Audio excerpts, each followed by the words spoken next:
Hello everyone, welcome back to my YouTube channel smart study with Saumya. Friend, आज की इस video में हम पेपर सॉल्व करने वाले हैं। यूपी टेट 2014 में जो आपका पेपर पूछा गया था उसका पेपर हम देखेंगे, सॉल्यूशन देखेंगे और सबसे पहले बाल विकास के 30 क्वेश्चन आज सॉल्व करेंगे। ठीक है। इसके अलावा अगर आप PYQ सॉल्यूशन देखना चाहते हैं यूपी टेट के तो 2014 से लेकर 2022 तक के लेटेस्ट आपको पेपर सोल्यूशन मिल जाएंगे। चाहे आपको प्राइमरी लेवल वाले पेपर देखने हो 1 के या फिर पेपर 2 मतलब कि जूनियर लेवल के, सारे ही पेपर आपको सभी सब्जेक्ट के विद सॉल्यूशन एक्सप्लेनेशन के साथ आपको चैनल पर मिल जाएंगे। चैनल पर प्ले लिस्ट बनी हुई है UP TET previous year paper solution के नाम से, तो प्ले लिस्ट में जाकर आप चेकआउट कर सकते हैं और टेट सी टेट और सुपर टेट की बेहतर प्रिपरेशन कर सकते हैं। अगर सी टेट के आपके ऑनलाइन वाले पेपर के सॉल्यूशन चाहिए तो इसका भी सॉल्यूशन मैंने करा रखा है चैनल पर। सी टेट के पेपर जो ऑनलाइन आपके पेपर हुए हैं 2021 और 22 में, 2 बार ही हुए हैं अभी तक ऑनलाइन पेपर आपके। अब 2023 में भी ऑनलाइन पेपर आपका होगा, तो आप PYQ जरूर देख कर जाइए अगर आप TET C TET super TET की एग्ज़ाम देने वाले हैं, क्योंकि PYQ बहुत रोल रखता है ये जितने भी टेट एग्ज़ाम होते हैं, क्योंकि रिपीटेड क्वेश्चन भी आते हैं और पैटर्न भी रिपीट होता है। तो आपको ने अगर PYQ सॉल्यूशन कर लिया तो आपका 50 से 60% आपकी तैयारी वहीं हो जाती है। ठीक है, तो आप चैनल से जुड़ जाइए, सभी PYQ देख लीजिए और कोई भी न्यू अपडेट होती है, कोई भी वैकेंसी आती है टीचिंग में तो सबसे पहले आपको इस चैनल के माध्यम से दी जाती है। चैनल से जुड़ जाइए, चैनल को सब्सक्राइब कर लीजिए अगर अभी तक नहीं किया है, और वीडियो पसंद आए तो लाइक कीजिए और शेयर कर दीजिए अपने दोस्तों में ज़्यादा से ज़्यादा, क्योंकि और भी बच्चे तैयारी कर सकें। ठीक है, तो चलिए शुरू करते हैं आज का हमारा पेपर। CDP बाल विकास के हम 30 क्वेश्चन देखेंगे और एक्सप्लेनेशन के साथ देखेंगे। और इसके अलावा PDF आपको इसको चाहिए इस पेपर की तो आप डिस्क्रिप्शन बॉक्स में जाइए, वहाँ पर आपको लिंक दिया हुआ है, डाउनलोड करके आप पेपर सोल्यूशन देख लीजिए पूरा। तो चलिए देख लेते हैं। आज ये 2014 का पेपर है जो कि आपके 23 फरवरी 2014 को पूछा गया था यूपी टेट में। ओके, पहला क्वेश्चन है हमारा बाल विकास और शिक्षा शास्त्र का। निम्नलिखित में से कौन सा कथन सही नहीं है? ये निगेटिव वाले क्वेश्चन आपको बहुत ध्यान से पढ़ना है, मैंने आपको हर वीडियो में बता रखा है, क्योंकि गलती चांसेस होती हैं यहाँ पर। ठीक है, बच्चे गलत कर देते हैं, कोई भी वर्ड आपसे रह जाता है पढ़ने से तो आपका आंसर चेंज हो जाता है एकदम से। तो यहाँ पर हमारा गलत आंसर है वंशानुक्रम व्यक्ति की जन्मजात विशेषताओं को शोधन है, ये हमारा आंसर गलत है। यहाँ पर विकल्प हमारा 3 हमारा गलत है और गलत ही पूछा गया था, इसलिए ऑप्शन 3 हमारा राइट आंसर हो जाएगा। ठीक है, साहचर्य का नियम कौन कौन से होते हैं हमसे पूछा गया है। तो साहचर्य का नियम सबसे पहले आपको पता होना चाहिए कि किसने दिया था, तो ये आपके अरस्तु ने दिया था। अरस्तु के अनुसार साहचर्य के नियम 3 प्रकार के होते हैं, पहला समानता का नियम, समीपता का नियम और वैषम्य का नियम। तो ये सभी आपके सही हो जाएंगे, ऑप्शन 4 हमारा राइट आंसर हो जाएगा क्वेश्चन नंबर 2 का। ओके, बाकी एक्सप्लेनेशन आपको देखना है तो आप PDF में डाउनलोड करके पढ़ लीजिए, यहाँ पर सब कुछ आपका पूरा डिटेल में दिया हुआ है। गेट्स के अनुसार कौन सा कथन है, ये आपसे पूछा गया है। अनुभव द्वारा व्यवहार में परिवर्तन क्या कहलाता है? ये कथन स्टेटमेंट वाले क्वेश्चन आपके टेट और सुपर टेट में बहुत पूछे जाते हैं, बहुत भर भर के पूछे जाते हैं, तो आपको अच्छे से तैयार करके जाना है। तो गेट्स के अनुसार अनुभव द्वारा व्यवहार में परिवर्तन सीखना कहलाता है, ऑप्शन 3 हमारा सही आंसर है। क्वेश्चन नंबर 4, अपने आप को प्रेम करने की प्रवृत्ति क्या कहते हैं? जो अपने आप की प्रशंसा जो है तारीफ ज़्यादा करते रहते हैं जो व्यक्ति, उन्हें क्या कहते हैं? उन्हें कहते हैं नार्सिसिज्म की प्रवृत्ति। ठीक है, नार्सिसिज्म एक जो प्रवृत्ति होती है पाई जाती है, ये फ्रायड ने दिया था, ये कंसेप्ट आपके सिगमंड फ्रायड ने दिया था, जिन्होंने मनोविश्लेषणात्मक थ्योरी दी थी, साइको एनालिटिक थ्योरी। ठीक है, सिगमंड फ्रायड या फिर कोई भी टॉपिक अगर आप पढ़ना चाहते हैं ये CDP का, तो सिंगल टॉपिक भी मैंने एक वीडियो में पढ़ा रखा है, चैनल पे आप जाकर देख सकते हैं। तो यहाँ पर हमारा ऑप्शन 3 सही था। 5th क्वेश्चन देखते हैं। मनुष्य की बुद्धि आगे की पीढ़ियों में संक्रमित होती है, मतलब कि ट्रांसफ़र होती है, हेरिडिटी होती है। इसमें जो है आपके बड़ों में जैसे बुद्धि थी, थोड़ा बहुत आपके बच्चों में वैसे होती है, पाई जाती, ऐसा इसमें बोला है। तो फिल इन द ब्लैंक्स का कार्य इस जन्मजात योग्यता के विकास के लिए उपयुक्त परिस्थितियों का निर्माण करता है। तो ये जो प्रक्रिया हो रही है बुद्धि का ट्रांसफ़र जो हो रहा है आगे की पीढ़ियों में, तो इसके लिए क्या इम्पोर्टेंट है? तो इसके लिए इम्पोर्टेंट है हमारा वातावरण। ठीक है, वातावरण यहाँ पर रोल निभाता है। सही, आपका ऑप्शन 3 यहाँ पर करेक्ट हो गया 5th का क्वेश्चन। ओके, 6th क्वेश्चन देखते हैं। पूरे आवृत्ति के वितरण के प्रतिनिधित्व करने वाले मान को कहा जाता है। तो ये आपका स्टैटिक्स से क्वेश्चन पूछ लिया जाता है, सेंटर टेंडेंसी से। तो ये आपका मेन मीडियन मोड आपने पढ़ रखा होगा।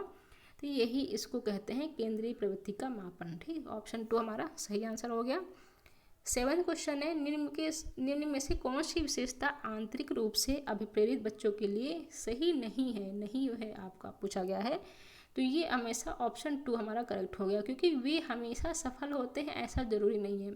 अगर बच्चा इंटरनली भी मोटिवेट हो रहा है, मोटिवेशन उसके अंदर है, तो भी ज़रूरी नहीं कि जो काम करे हमेशा उसको सक्सेस ही मिले। कभी कभी हमें फेल्योर भी मिलती है मोटिवेशन हो के साथ। ठीक है, तो ऑप्शन 2 हमारा यहाँ पर राइट आंसर होगा। 8th क्वेश्चन है, बालक एक ऐसी पुस्तक है जिसका शिक्षक को अद्योपांत अध्ययन करना चाहिए, ये कथन किसने दिया है। देखिए आपके स्टेटमेंट वाले क्वेश्चन बहुत पूछे जाते हैं। तो ये रूसो ने कहा था, ये स्टेटमेंट आपका रूसो ने दिया था। 9th क्वेश्चन है, बाल मनोविज्ञान के अनुसार शिक्षा के क्षेत्र में मुख्य स्थान किसका है। शिक्षा के क्षेत्र में, तो जब हम बाल मनोविज्ञान कह ही रहे हैं, पढ़ ही रहे हैं, तो हमारा बालक ही मेन यहाँ पर फोकस होता है। ऑप्शन 1 हमारा यहाँ पर राइट आंसर हो गया। क्वेश्चन हमारा अगला है 10 क्वेश्चन, सामान्य से विशेष की तर्क की प्रक्रिया निम्नलिखित में से कौन सी पद्धति में है। आपने इंडक्टिव और डिडक्टिव मेथड पढ़ा होगा, या फिर हिंदी में कहते हैं इंडक्टिव को आगमनात्मक कहते हैं और डिडक्टिव मेथड को निगमनात्मक कहते हैं। आगमनात्मक में होता है सबसे पहले हम एग्जाम्पल देते हैं बच्चे को, फिर उसको रूल तक पहुंचाते हैं, और इसमें सबसे पहले निगमनात्मक में सबसे पहले बच्चे को रूल बताते हैं, फिर हम उसका एग्जाम्पल देते हैं। ठीक है, तो ये 2 नियम हो गए, एक दूसरे के अपोजिट होते हैं। बट यहाँ पर बात हो रही है सामान्य से विशेष, जनरल टू स्पेसिफिक कहाँ जाते हैं, कौन से उसमें, तो हम जाते हैं ऑप्शन नंबर 2 डिडक्टिव मेथड में, निगमनात्मक मेथड में। ठीक है, जिसमें इसमें सबसे पहले हम बच्चे को नियम बताते हैं, डेफिनेशन बताते हैं, उसके बाद फिर एग्जाम्पल बताते हैं, जैसे कि आप ग्रामर वगैरह में पढ़ते हैं। ठीक है, तो यहाँ पर सामान्य से विशेष की तरफ जाते हैं डिडक्टिव मेथड में। ऑप्शन 2 हमारा सही आंसर हो गया। 11th क्वेश्चन है, बाल्यावस्था चाइल्डहुड के बारे में पूछा गया आपसे। बाल्यावस्था की प्रमुख मनोवैज्ञानिक विशेषता क्या है। चाइल्डहुड में बच्चे के अंदर क्या विशेषता पाई जाती है। तो चाइल्डहुड में बच्चा 6 से 12 वर्ष का है, तो बच्चा स्कूल जाना स्टार्ट करता है, इसे स्कूल एज भी कहते हैं बाल्यावस्था को। तो यहाँ पर बच्चा फ्रेंड्स बनाता है, नए नए उसके फ्रेंड्स मिलते हैं स्कूल में, तो वो एक तरह से ग्रुप की भावना रखता है, ग्रुप बनाने की भावना या सामूहिकता की भावना। ओके, ऑप्शन 2 हमारा सही आंसर हो गया।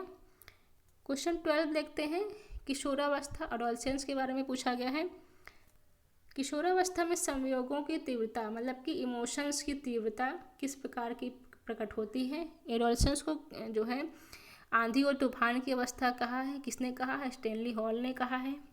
स्ट्रेस बहुत ज़्यादा होता है किशोरावस्था में, क्योंकि बच्चे कि एज क्या होती है यहाँ से 12 से 15 या तो 18 वर्ष। तो इस एज में बच्चा जो है 9, 10th, 11th, 12th में होता है, जहाँ उसे अपने कैरियर की चिंता होती है, तो टेंशन भी होती है, बहुत सारी उसके अंदर फीलिंग्स होती हैं, चेंजेस होते हैं। तो यहाँ पर ये तीनों ही हमारे सही हैं आंसर। प्रतिकूल पारिवारिक संबंध भी होता है, व्यवसाय की समस्या मतलब कि जॉब की चिंता होती है, नई परिस्थिति के साथ समायोजन, नए नए लोगों से घुलना मिलना, ये सब उसके अंदर समस्याएं आती हैं। तो ऑप्शन 4 हमारा यहाँ सही आंसर हो गया। क्वेश्चन 13 देख लेते हैं, आपका IQ से पूछा गया है। 140 से ज़्यादा जिसकी IQ होती है वो बच्चे किस श्रेणी में रखे जाते हैं। तो सिंपल सी बात है, ये प्रतिभाशाली या फिर आपके हाई IQ वाले बच्चे होते हैं। ठीक है, जिन्हें आप क्रिएटिव बच्चे भी कहते हैं। बट क्रिएटिविटी कभी आपके IQ पर डिपेंड नहीं करती है। जो मीडियम IQ वाला बच्चा होता है, मीडियम IQ वाला बच्चा, वो भी हाईली क्रिएटिव बच्चा हो सकता है। ठीक है, यहाँ पर सिर्फ आपकी प्रतिभाशाली से आपका ये संबंध होता है 140 से अगर आपका IQ अधिक है तो आप प्रतिभाशाली बच्चों में कहलाएंगे। ऑप्शन 4 हमारा राइट आंसर हो गया। इसके अलावा यहाँ पर पूरा डिटेल आपको दिया हुआ है कि कौन सी बुद्धि की कैटेगरी के अंदर कौन से बच्चे आते हैं। ठीक है, 20 या इससे कम है तो सब जो है वो बच्चे एक मूर्ख के उसमें कैटेगरी में आते हैं। ठीक है, और 140 से ज़्यादा है तो बच्चे प्रतिभाशाली कैटेगरी में आते हैं। नेक्स्ट क्वेश्चन देखते हैं, हमारा स्टेटमेंट वाला क्वेश्चन आ गया फिर से, कथन वाला, जो कि इंपॉर्टेंट क्वेश्चन है। सभी PYQ अगर आप देखेंगे आप मेरे UP टेट और CTET के और सुपर टेट के, तो CTET में तो स्टेटमेंट वाले क्वेश्चन नहीं आते, लेकिन टेट और सुपर टेट में बहुत पूछे जाते हैं। सृजनशीलता मौलिक परिणामों को अभिव्यक्त करने की मानसिक प्रक्रिया है, ये कथन किसने दिया है। तो बहुत ही फेमस जो है ये कथन है, और ये रिपीटेड भी आपके सुपर टेट में भी पूछा गया है UP में। ये आपका क्रो एंड क्रो वैज्ञानिक ने दिया है ये स्टेटमेंट। प्रयास और भूल का सिद्धांत, ये भी इंपॉर्टेंट क्वेश्चन और रिपीटेड क्वेश्चन है, टेट और सुपर टेट हर जगह पूछा जाता है। लर्निंग से क्वेश्चन है, लर्निंग थ्योरी आपने पढ़ी होगी, तो ये थॉर्नडाइक ने दिया था, ठीक है। ट्रायल एंड एरर थ्योरी आपने इंग्लिश में पढ़ा होगा, ट्रायल एरर थ्योरी, इसे प्रयास या भूल का सिद्धांत भी कहते हैं, ये थॉर्नडाइक ने दिया था और इन्होंने बिल्ली पर प्रयोग किया था, ठीक है, कैट पर प्रयोग किया था अपना। 16 क्वेश्चन आपका लर्निंग कर्व से पूछा गया है, सीखने का पठार, जो कि इंपॉर्टेंट और रिपीटेड क्वेश्चन है। रिपीटेड क्वेश्चन मैं इसलिए कह रही हूँ क्योंकि मैंने जितने भी पेपर आपके सॉल्व कराए हैं टेट और सुपर टेट के, सभी ईयर में ये जो है इस टॉपिक से पूछे जाते हैं, ठीक है, इसलिए मैं कह रही हूँ।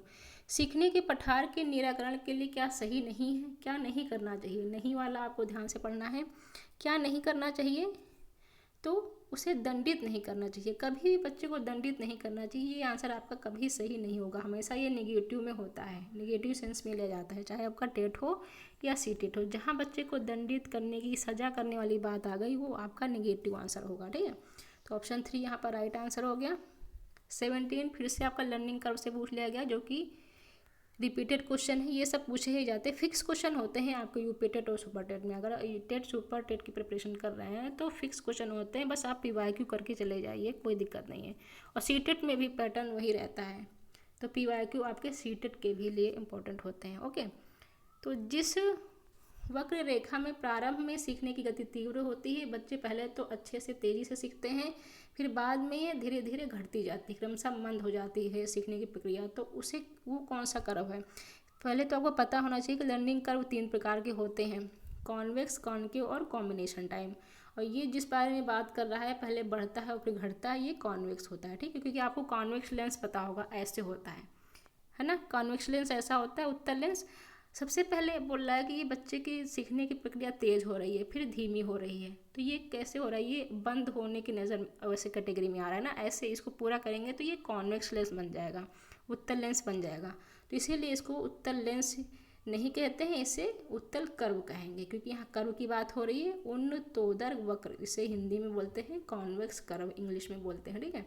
ऐसे ही एक कॉन्केव कर्व होता है, एक कॉम्बिनेशन टाइप में होता है। तो आपको ये तीनों टाइप याद रखने हैं, पहली बात तो ये तीनों टाइप याद होंगे तभी आप आंसर सही लगा पाएंगे।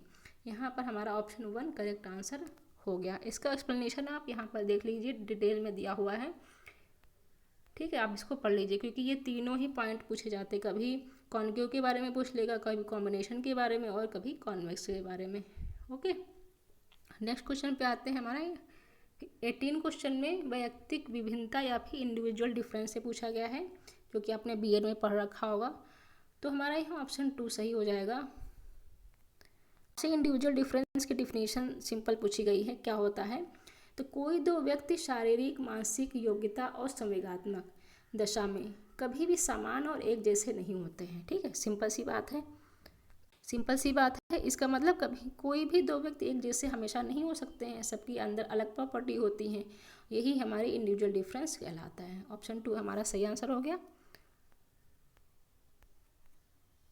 19th क्वेश्चन है आपका, 19th क्वेश्चन है आपका 19वें क्वेश्चन में पूछा गया है मानसिक स्वास्थ्य विज्ञान का प्रमुख उद्देश्य क्या है। तो प्रमुख उद्देश्य क्या है, बालक के मानसिक स्वास्थ्य की रक्षा करना, सही है। कुछ समायोजन का निराकरण करना, ये भी सही है, निराकरण करना। तो आपका ऑप्शन 3 यहाँ पर सही राइट आंसर हो जाएगा, दोनों ही आपके मानसिक स्वास्थ्य विज्ञान से संबंधित हैं। देखिए यहाँ पर नेक्स्ट क्वेश्चन आपसे जो मीन मीडियन मोड के बारे में मैंने अभी बताया था ऊपर, सेंट्रल टेंडेंसी, उससे रिलेटेड एक न्यूमेरिकल आ गया है, इसको आपको सॉल्व करना है। कई बार पूछा गया है, आपके 2016-17 के एग्ज़ाम में भी आपसे एक न्यूमेरिकल पूछ लिया गया था, तो आप बस सिंपली माध्यिका निकालने के लिए पूछ लेता है। तो कुछ डेटा यहाँ पर दिया गया है, 7 छात्रों के अंक दिए हुए हैं, यहाँ पर आपको अंक दिया है या उससे कोई मतलब नहीं है, बस 7 नंबर दिए हैं, आपको देखना है यहाँ पर, ठीक है। 40, 38, 36, 50, 51, 54, 23 इस टाइप से दिए हैं। इनको सबसे पहले आपको असेंडिंग ऑर्डर में लगाना है, मतलब कि आरोही क्रम में लगाना है, ठीक है। आरोही क्रम में पहले इन डेटा को लगा लेना है, अरेंज कर लेना है।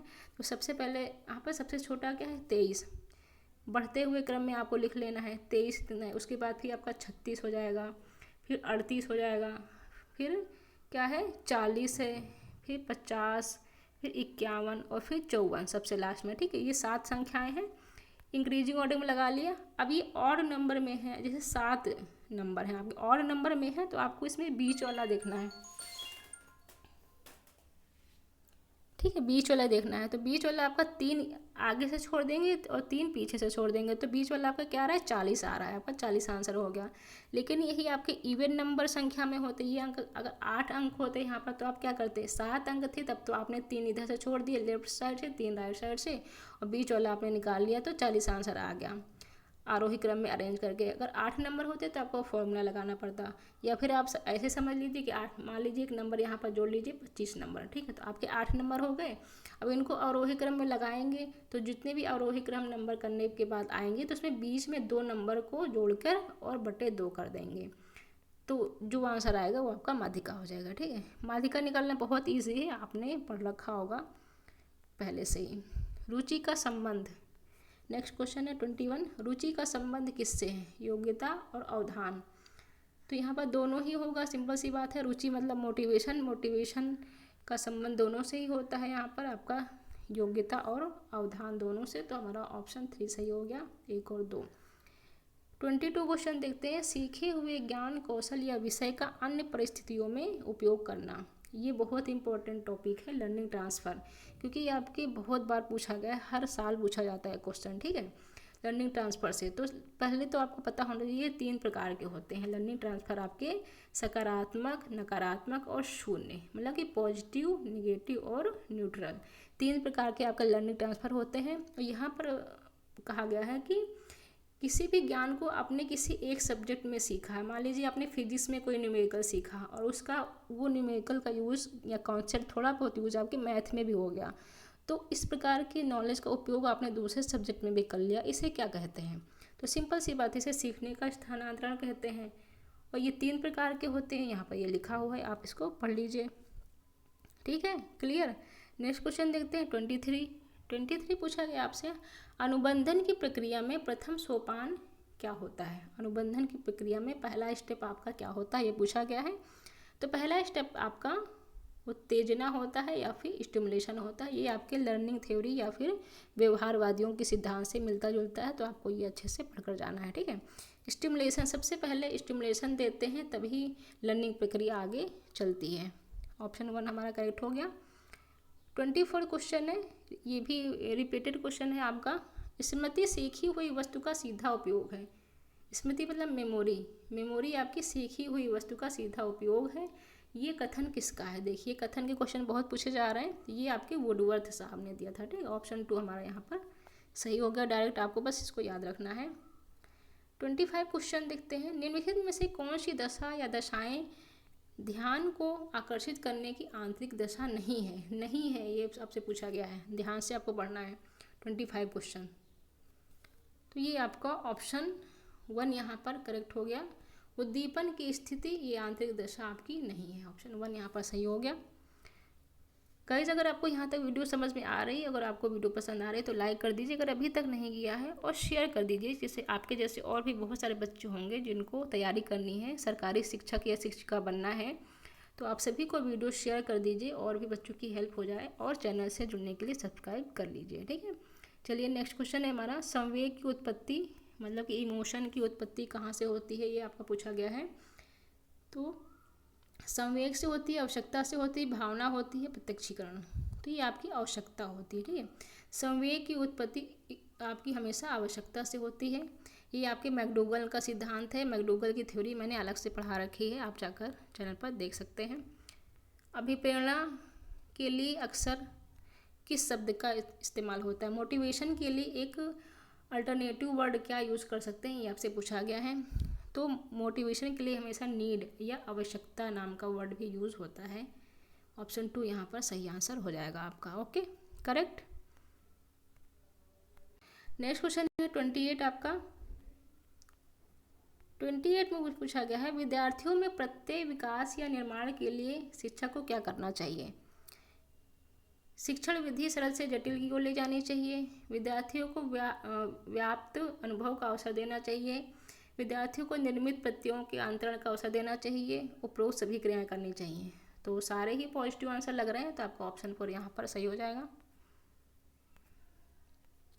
ऑप्शन 4 सही हो गया 28 का। 29 क्वेश्चन देखते हैं, चिंतन मानसिक प्रक्रिया का ज्ञानात्मक पहलू है। देखिए फिर से एक परिभाषा स्टेटमेंट आपसे पूछ ली गई। मैंने आपको बताया आपको स्टेटमेंट वाले क्वेश्चन बहुत अच्छे से पढ़ने हैं। तो ये आपके रॉस ने कहा, ठीक है। चिंतन एक मानसिक प्रक्रिया का ज्ञानात्मक पहलू है, ये आपके रॉस ने कहा था, रॉस का स्टेटमेंट था। आज का लास्ट क्वेश्चन हम देखेंगे बालविकास का तीसरा क्वेश्चन। कल्पना के विकास के लिए क्या होना चाहिए इंपॉर्टेंट। कल्पना मतलब कि इमेजिनेशन के लिए ज्ञानेंद्रियों को प्रशिक्षित करना चाहिए, कहानी सुनाना चाहिए, रचनात्मक प्रवृत्ति के विकास पर ध्यान देना चाहिए, या सभी क्रियाएं। तो सिंपल सी बात है ये सारे ही पॉजिटिव आंसर हैं, तो ऑप्शन 4 हमारा सही हो गया। तो आपको यहाँ पर 30 क्वेश्चन CDP बाल विकास के देखने को मिले। इसके अलावा सभी पेपर के सॉल्यूशन चैनल पर अपलोड हो चुके हैं, आप जाकर देख लीजिए और अपनी बेहतर तैयारी करिए। वीडियो पसंद आई हो तो लाइक कीजिए, शेयर कीजिए। अगर आपको कोई भी क्वेश्चन में कमेंट करना है या फिर डाउट है या फिर कुछ पूछना चाहते हैं तो कमेंट बॉक्स में जाकर कमेंट कीजिए और बताइए आपको वीडियो कैसी लगी। चैनल से जुड़ जाइए, सब्सक्राइब कर लीजिए। मिलते हैं नेक्स्ट वीडियो में, तब तक